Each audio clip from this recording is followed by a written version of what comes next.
Merci d'être venu pour cette 58e convention AMARC, Innovation, Relations Clients et Récla. Quoi de neuf ? Le client est toujours au cœur de notre stratégie. Il faut avoir une idée un peu globale quand même de ce qu'on peut réaliser en expérience client pour avoir une homogénéité de l'expérience client chez Orange. Parce qu'il y a quelque chose qui est régalien, c'est notre marque. Au sein du groupe Orange, l'expérience client, nous sommes rattachés à la directrice de la communication et de la marque du groupe pour faire en sorte que l'expérience client soit au plus proche de la marque.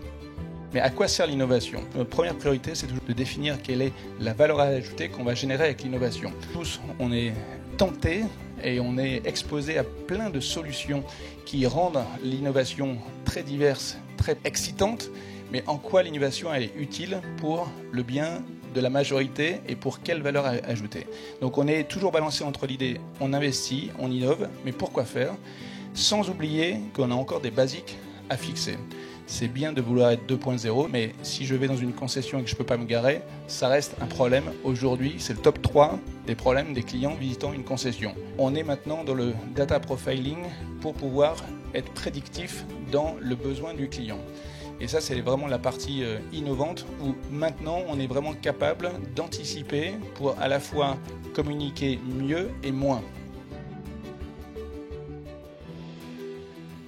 Quand on écrit une stratégie, il y a deux manières de l'écrire. Il y a une manière de l'écrire de top-down, il y a une manière de l'écrire bottom-up. Ma méthode, c'est les deux. Donc c'est à la fois me baser sur des facteurs macroéconomiques pour bien comprendre le changement de comportement du client, du consommateur, mais aussi partir d'une base réelle. Lorsque vous descendez seulement du haut en bas, vous connaissez une partie indispensable de la vérité, mais loin d'être toute la vérité. Et quand vous descendez de bas en haut, vous possédez une partie indispensable à la vérité. Alors bien sûr, elle n'est pas complète parce qu'il vous faut quand même tous les facteurs de la macroéconomie. Mais c'est cette remontée de bas en haut, elle ne se trompe jamais.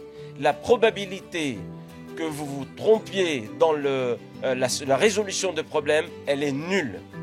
Parce que vous partez du problème du client. Et donc en partant de la réclamation, j'ai compris qu'on avait un espoir dans ce pays. La gestion par la réclamation, elle est tellement importante que lorsque c'est le brouillard partout au niveau facteur externe, eh bien vous vous appuyez sur les facteurs internes pour vous sauver. Et moi je vous dis, ça m'a toujours sauvé. Il n'y a aucune intelligence artificielle qui sait gérer de l'émotion. La seule entité en capacité de le faire, c'est un être humain. Donc de toute façon, l'humain sera toujours là et sera toujours au cœur. On va juste lui donner des outils pour qu'il travaille mieux, plus simplement. Quand j'ai un collaborateur qui contacte un magasin en disant ton client, il a dit sur Google, il a dit sur Twitter ça de ton magasin, je peux vous dire que le directeur de magasin, le directeur de la livraison, le directeur de la SAV, ils se mettent au garde à vous.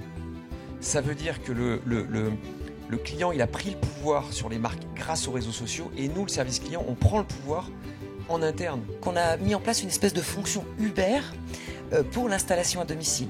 Donc si vous avez pris rendez-vous avec un technicien pour installer, réparer chez vous, eh bien comme sur votre appli Uber, vous savez qu'il va venir le matin et vous allez pouvoir suivre que là pour l'instant il est à tel endroit dans la ville et qu'il va arriver à peu près dans 1 heure chez vous.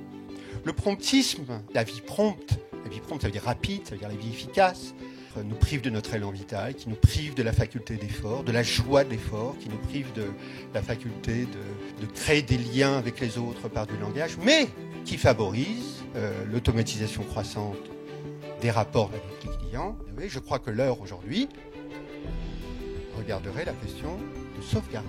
Sauvegarder, ça voudrait dire des métiers dont on juge qu'ils sont nécessaires, qu'ils apportent de la richesse, qu'ils apportent de liens qualitatifs avec les clients, qui sont uniques.